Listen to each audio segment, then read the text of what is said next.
Uma boa noite a todos. Faremos uma leitura do livro Convites de Sheila, pelo espírito de Sheila Clapton Levi. E a passagem que escolhemos aqui é Opções. Ninguém questiona a intensidade do teu sofrimento. Mesmo assim, contas com outras opções para vencer a dor. Busca uma página de ideias consoladoras. Recorre à conversa amiga junto a quem possa te orientar. Tenta a prece. Lembra que teu pensamento é força viva capaz de impulsionar-te para a luz ou reter-te na sombra. Mergulhar no mar da revolta é naufragar em dores menores. Ceder ao pessimismo é atar-se na madeira do desânimo. Recorda, ainda uma vez, que não segues sozinho. Deus te sustenta e ampara. Por isso, reergue-te e segue adiante. A vida hoje pode cercá-lo de problemas. Tu, porém, terás em ti mesmo a solução adequada para vencer a dor e seguir em paz. Que assim seja. Uma ótima palestra a todos.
Prezados irmãos, queridos amigos, boa noite a todos. Sejamos todos bem-vindos nesta oportunidade na Casa Espírita para mais uma vez nós fraternalmente buscarmos atender às nossas necessidades, anseios, de tudo quanto essa doutrina pode nos oferecer. É com esse propósito de interação entre nós no espiritual, que vamos neste momento abrir os trabalhos da noite de hoje, a exposição doutrinária, nos unindo em torno da prece. Como sempre fazemos, a prece é este canal que nos liga ao alto, aos bons espíritos, estes obreiros que aqui já se fazem presentes, preparando esse ambiente para nós, para nos acolher nessa noite. Possamos silenciar nossos pensamentos, buscar nosso quarto íntimo para essa breve conversa com Deus, agradecendo por este momento, por esta oportunidade renovada a nós de aqui estarmos. Agradecemos a Deus por todas as bênçãos recebidas até o dia de hoje. Muito obrigado, Senhor. Obrigado, Jesus, por nos trazer a tua nova e aos obreiros da luz, teus mensageiros diretos, que trabalham incansavelmente para difundir teus ensinos. Neste momento, Senhor, nós com nossa gratidão possamos estar com os corações abertos para tudo quanto vamos receber nesta noite. Com muita paz, pedimos a permissão ao mentor espiritual da Casa Espírita para darmos por iniciar a exposição doutrinária da noite de hoje. Assim que assim seja, graças a Deus.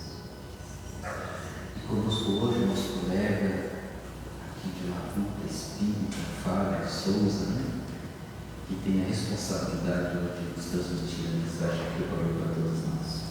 Que os bons espíritos possam te inspirar. Obrigado.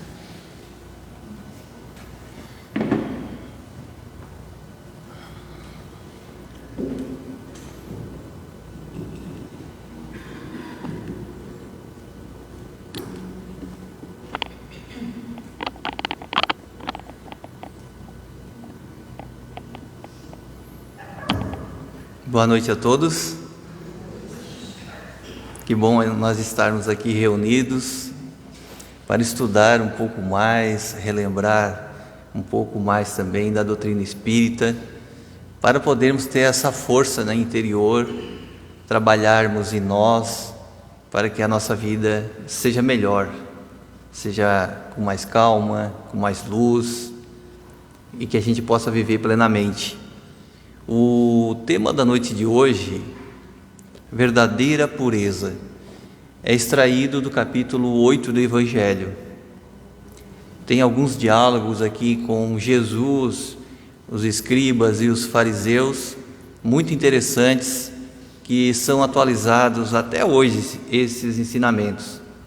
No entanto, para que a gente possa ter um contexto melhor de como essas falas ocorreram, qual era o histórico político e religioso dessa época, nós vamos retroceder um pouquinho no tempo, mais ou menos uns 3.000 anos, né, para a gente poder entender essa linguagem, né, que se mantém atualizada.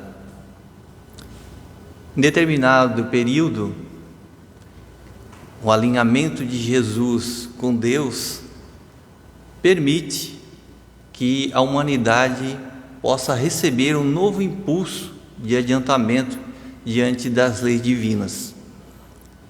Esse período antecede um pouquinho a primeira grande revelação. É quando o povo hebreu, em cárcere no Egito, já por séculos, né, buscou-se então, através de Moisés, essa libertação. Penso eu que nesse período a espiritualidade superior deva estar com um olhar ao longe, buscando o nosso futuro, e deva ter avaliado o povo hebreu após esse período de cárcere e essa provação, mas com uma base já pronta, pois era o único povo nesse período que tinha a crença do Deus único, e isso é fundamental para que a fé, né, e o progresso fosse possível.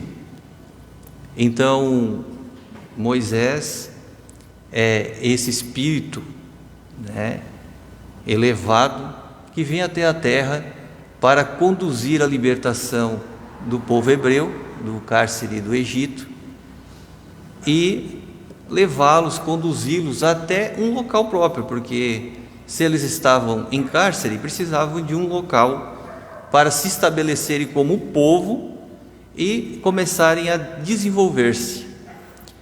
Então, no Monte Sinai, Moisés, que foi um grande legislador e médium, recebe, através de um fenômeno mediúnico, os 10 mandamentos ou a lei divina.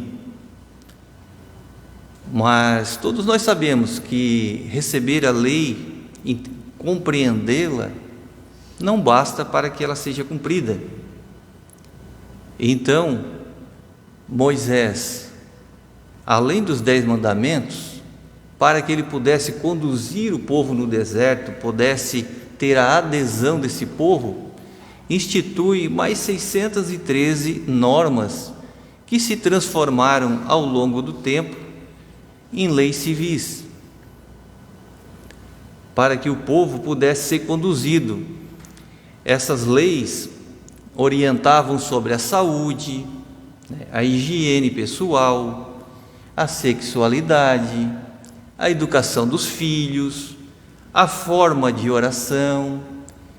Então, era uma maneira de o povo ser conduzido com segurança e buscando essa unicidade. No entanto, só as leis não bastam, é preciso cumpri-las. Mas até hoje nós temos, né, na nossa sociedade, essa lacuna ser preenchida. Não bastam leis, né? A gente tem que cumprir, tem que entender a importância delas, para que no coletivo todos sejam beneficiados. E aí Moisés, para que o povo realmente pudesse cumprir essas leis, ele atribui essas leis a Deus. Ou seja, os mandamentos, que são a lei divina, mais esses 613, foram atribuídos a Deus. Qual era o conceito de Deus nessa época? Era um Deus guerreiro, era um Deus dos exércitos, era um Deus vingativo. Ou seja, a mensagem que foi passada para o povo, nesse período, era que se essas leis, essas inclusive as civis, elas não fossem cumpridas, o cidadão ele poderia sofrer uma advertência, uma penalidade, mas também poderia sofrer uma pena divina. Então o povo, temeroso, passou a seguir todos esses mandamentos. No entanto, nós sabemos que é mais fácil tratar as questões externas, como a gente citava, a higiene, o comportamento diante da sociedade, a forma de educar os filhos, do que fazer e promover a reforma íntima. Isso tem reflexo até hoje na nossa sociedade, mas nós vamos ver aqui, no decorrer do período, como que isso se deu. Então, imaginemos, 1000 anos adiante dessa libertação, 1000 anos depois que o povo se estabelece na terra prometida, que obedece esses mandamentos, que torna esses mandamentos uma lei de convívio social, eis que Jesus, o Cristo, ele prepara uma segunda revelação.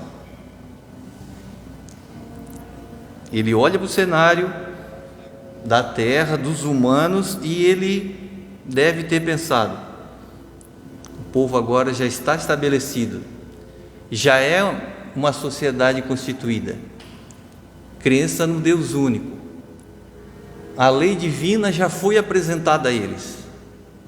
Agora eles estão ainda um pouquinho confusos, porque além da lei divina, outras leis de convívio social foram implementadas, e estão confundindo um pouco, estão misturando as coisas, porque aquilo que não é de Deus, está aqui registrado no Evangelho, vai ser arrancado, vai ser retirado, porque é uma convenção humana, não é divina. Então Jesus encarna no globo, não para destruir essas leis, porque elas também fazem parte do convívio da sociedade, mas ele veio para cumpri-las. Por isso que o Cristo, em todas as suas passagens, nós vemos ele apresentar a outra face, sempre a outra face, a face do bem, a face do perdão, a face da luz. Então, nesse sentido, é que os hebreus, recebendo essa nova mensagem do Cristo, que ele mesmo resumiu, ele registrou isso em fala, e que está no Evangelho: amar a Deus com todo o teu entendimento, com toda a tua força. Esse é o primeiro. E o segundo, amar o teu próximo como a ti mesmo, como a verdadeira lei divina, que resume toda a lei e os profetas. Então, em ouvindo isso, o povo começou a questionar. Ele está querendo mudar a lei, mas na verdade Jesus veio exemplificar a lei. Como que a gente pega um texto aqui do Evangelho para a gente poder representar melhor essa fala? A lei divina, a lei civil e a contradição, ou seja, quando o povo não entende exatamente o que é a lei divina e prefere trabalhar as questões mais externas. Então, no item 8, existe um encontro, né, com os escribas e fariseus que estão vindo de Jerusalém, e eles procuram Jesus e fazem uma abordagem direta para Jesus. Porque os vossos discípulos violam a tradição dos antigos, pois eles não lavam as mãos quando tomam suas refeições. Então, olha só, imaginemos a cena, né, para a gente melhor compreender. Então, tinha tanta coisa para aprender com Cristo, né, mas naquele momento eles estavam mais interessados em questionar uma lei de higiene, que não é uma lei divina. Mas nesse contexto aqui, para os hebreus, eles tomavam a questão de lavar as mãos como um ato religioso e não como um ato de higiene. E Jesus não veio destruir essa lei, porque ela é importante. O povo precisava estar com saúde plena para poder trafegar pelo deserto. Afinal de contas, foram 40 anos até chegar à terra prometida. Como que esse povo ia sobreviver, né, durante esse período todo, se não tivessem essas orientações que esse grande legislador Moisés instituiu? Como que o pessoal ia chegar ao fim de 40 anos com o povo intacto? Então não é disso que Jesus está falando. Por isso que ele responde aos fariseus com uma outra pergunta: por que vós mesmos violais o mandamento de Deus para seguir a vossa tradição? Ele responde com uma outra pergunta. Agora vamos entender o que ele quer dizer com vós mesmos violai as leis de Deus para honrar a vossa tradição. Aqui ele já está começando a dizer, uma coisa é a tradição, outra coisa é a lei de Deus. Porque Deus fez este mandamento: honrai vosso pai e mãe e vossa mãe. E o que estava acontecendo? O povo que era idoso e não tinha mais capacidade ativa de gerar riqueza, os pobres, os órfãos, as crianças órfãs e os doentes sem cura, eles não eram permitidos ficar na sociedade, eles eram retirados da cidade. E em especial os pais aqui, em grande parte da sociedade, os filhos não proviam mais eles com recurso quando eles não tinham mais condições de trabalhar. No entanto, os fariseus dizem aqui nesse registro que todo sacrifício que eles faziam no templo valia por essa questão. Então eles poderiam não atender os pais na velhice, mas fazendo sacrifício no templo, isso já atendia a lei divina.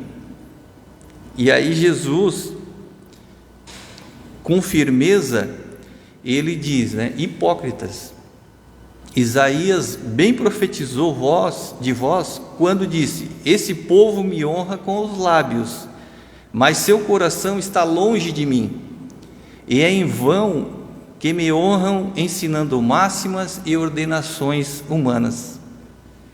Então, nesse momento, Jesus está dizendo: vocês estão confundindo, eu não vim destruir a lei.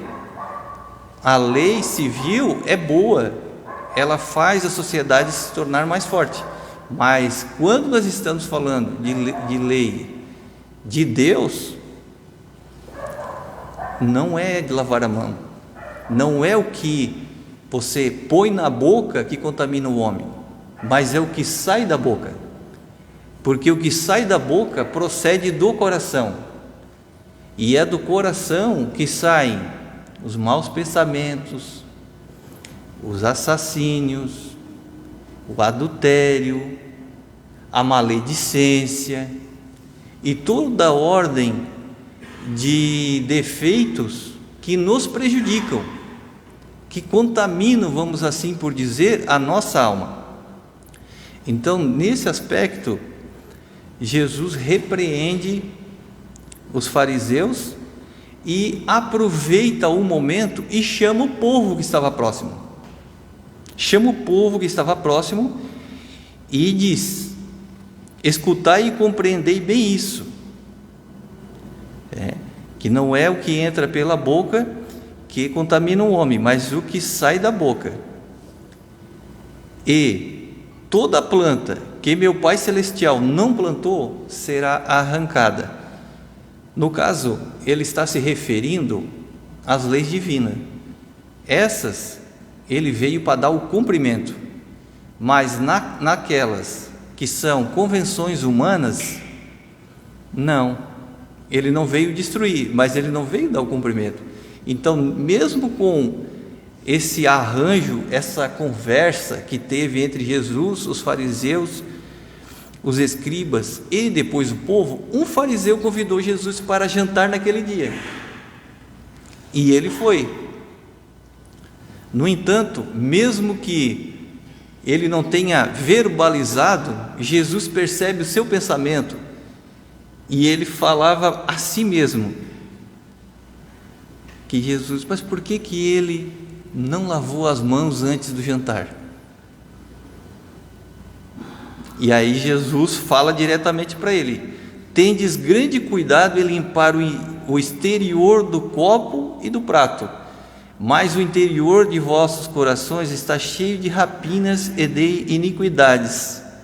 Insensatos que sois, aquele que fez o exterior não fez também o interior? Então ele lança uma reflexão aqui para esse anfitrião: aquele que fez o exterior também não fez o interior? Então por que o cuidado está só na parte externa? Né? Então nesse período, né, e aí a gente tem resquícios até hoje, como nós vamos perceber ao longo dessa reflexão, o povo estava negligenciando os verdadeiros mandamentos de Deus, porque era mais fácil atender às leis civis, que são tratamentos em sociedade, do que a reforma íntima, do que a limpeza do coração. Então, nesse sentido, Leon Denis, ele diz que quando lemos uma obra, nos aproximamos do seu autor. Lendo o Evangelho, nós estamos nos aproximando de quem?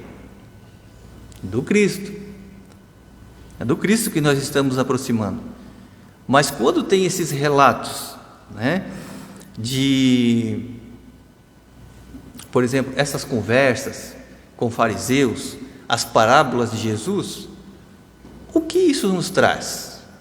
Qual o objetivo desses registros? O objetivo desse registro é a verdadeira pureza, é o tema do nosso encontro. No entanto, em cada registro desse, Jesus está nos chamando a atenção. Ele chama aquele personagem da época, o fariseu, o escriba, mas chama também a nós até hoje. Ele vai dizer: presta atenção, olha aqui comigo.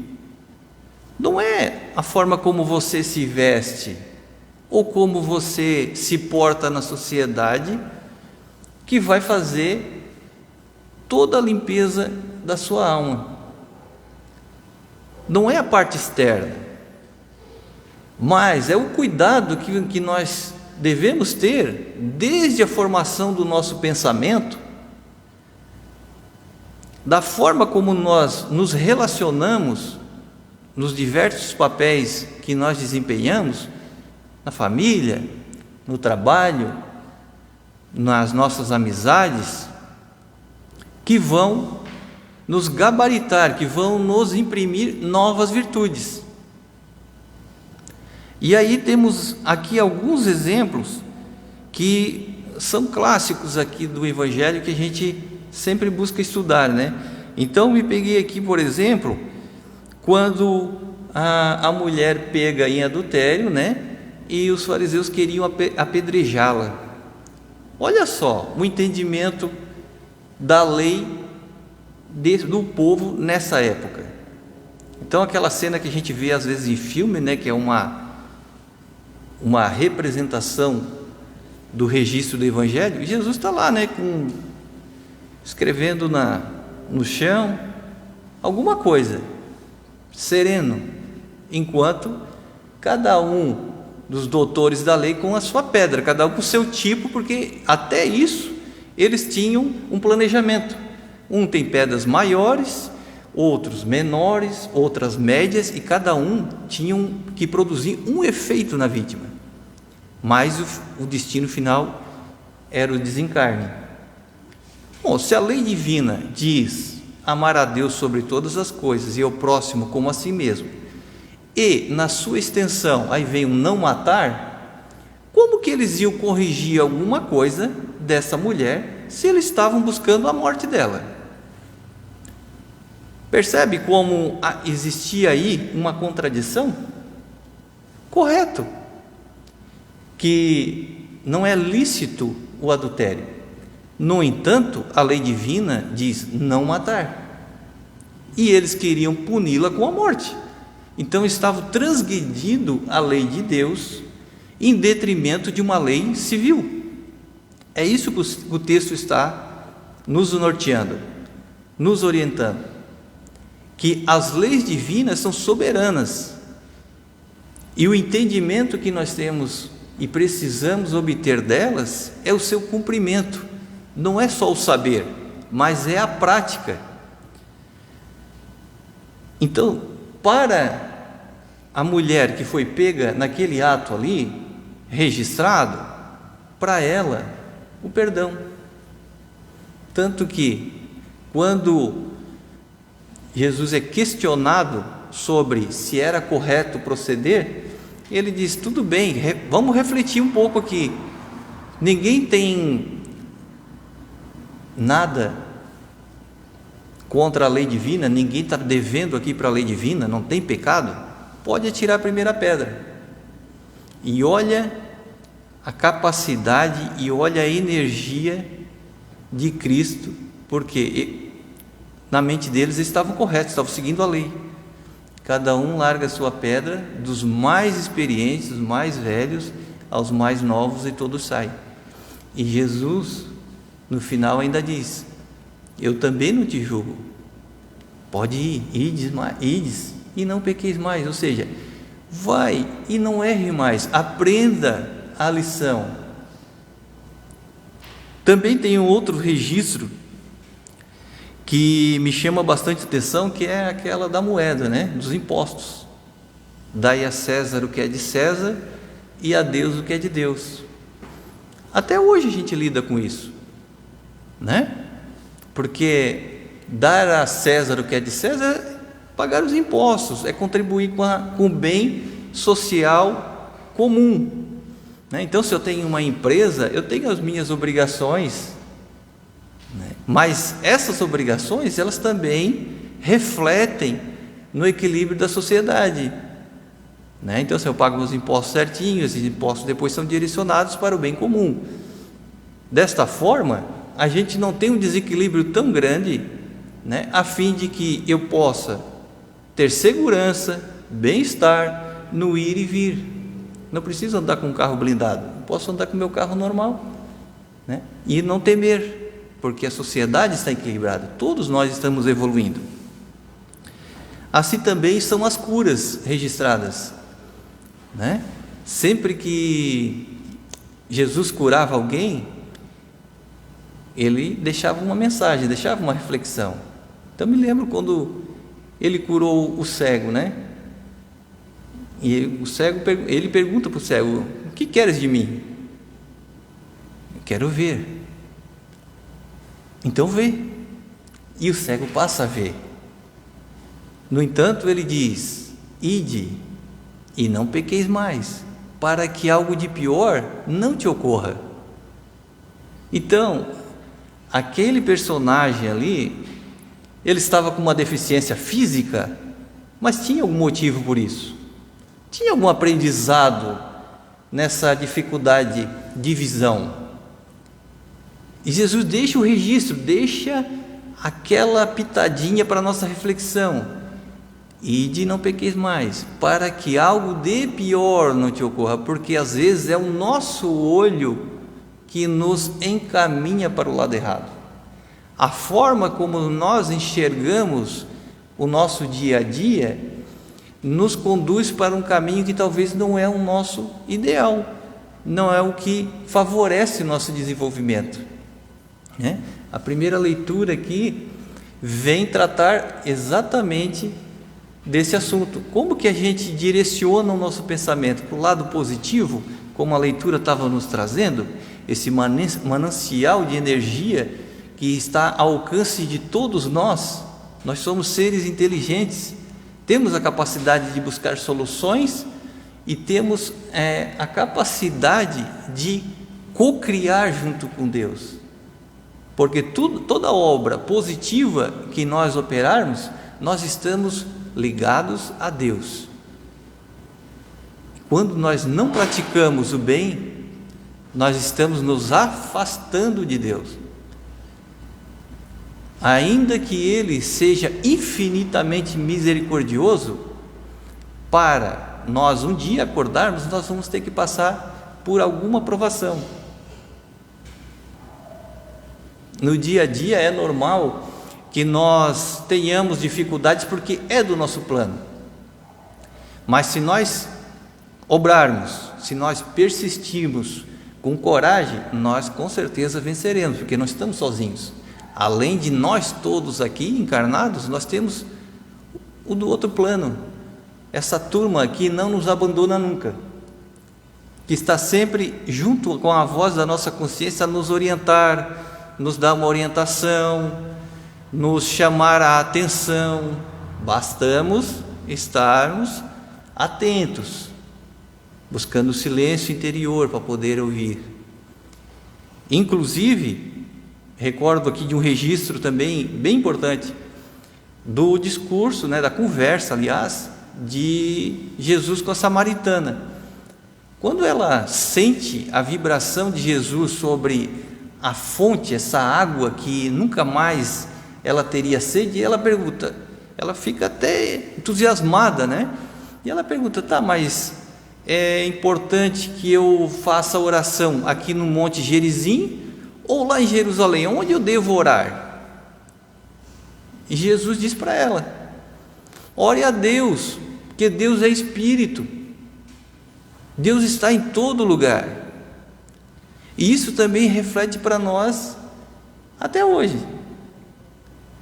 Seja lá nosso cantinho especial do aconchego na nossa casa, seja no momento, às vezes, que nós vamos entrar em alguma reunião ou tomar alguma decisão, podemos tirar alguns segundos que seja para fazer uma oração, pedir um amparo e principalmente agradecer por todas as oportunidades que estamos tendo até o dia de hoje. Afinal de contas, todos nós aqui somos vencedores. Estamos aqui nessa casa de oração, temos a nossa saúde relativa, temos o entendimento, passamos talvez por vários aprendizados. Eu imagino que a maioria de nós aqui talvez não tenha já nascido num berço espírita, foi catequizado em outras religiões, mas veio buscar essa luz do Cristo, veio buscar o entendimento da doutrina espírita, porque realmente ela atende essa necessidade que já está no nosso coração, da reforma íntima, da melhora contínua. Então, quando a gente lê a história desse povo, nesta época onde os sacrifícios eram necessários para que eles entendessem que a parte de Deus estava sendo cumprida, imaginemos para nós hoje se faz algum sentido, você pegar a ovelhinha mais bonita do rebanho, sem nenhum defeito, e você imolar ela, ou seja, você carnear ela e oferecer em sacrifício. Qualquer um de nós gostaria de receber isso? Imagina Deus, não faz sentido nenhum hoje, mas naquela época fazia para eles.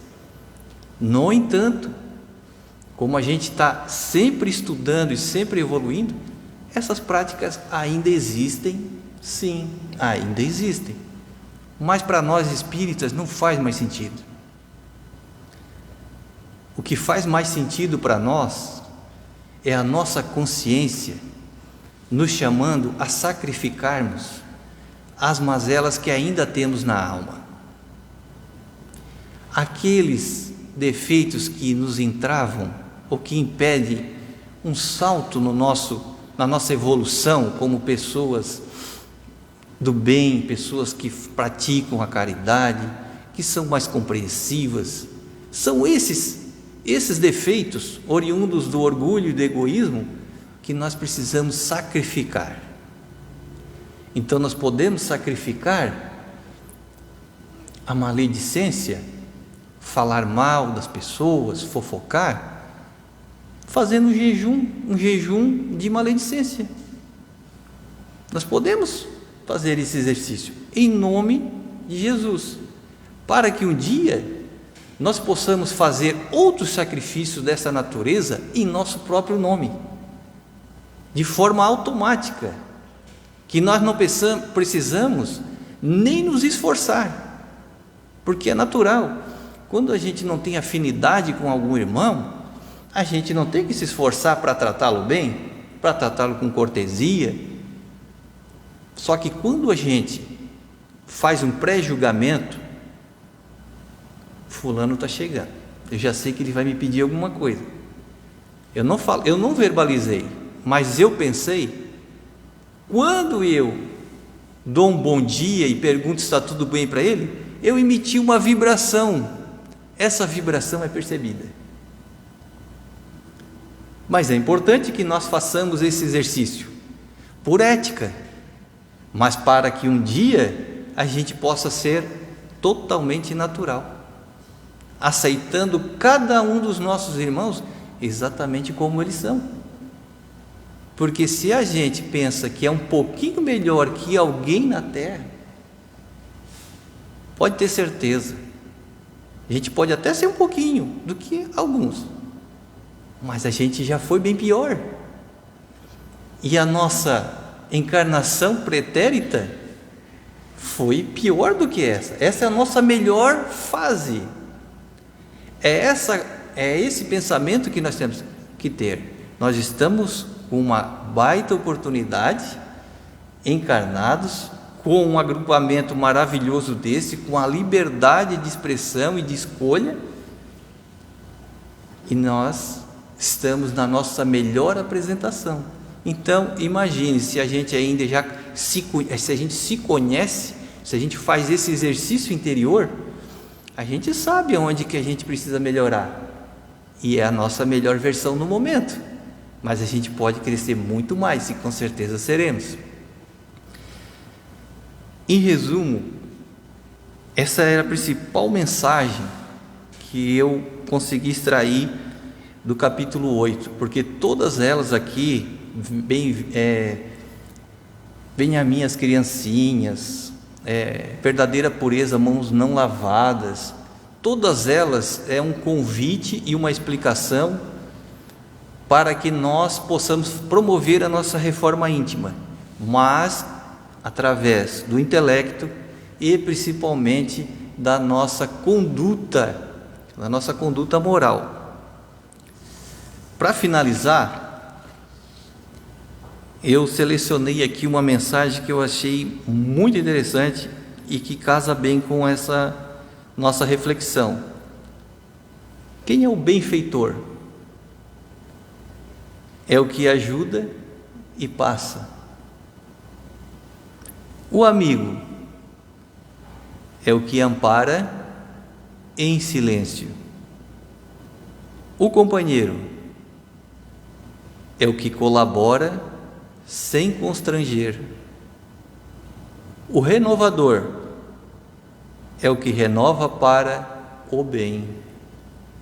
Forte é o que sabe esperar no trabalho. Esclarecido é o que se conhece. Corajoso é o que nada teme em si mesmo. Eficiente é o que age em benefício de todos. E vencedor somos todos nós que estamos perseverando, que estamos nos conhecendo para promovermos cada vez mais o nosso desenvolvimento. Que Deus possa nos abençoar sempre, como está nesse momento, que nós possamos absorver a energia que essa casa promove através da espiritualidade amiga, para concluirmos essa semana com êxito e com Cristo no coração e nas nossas mãos. Que assim seja.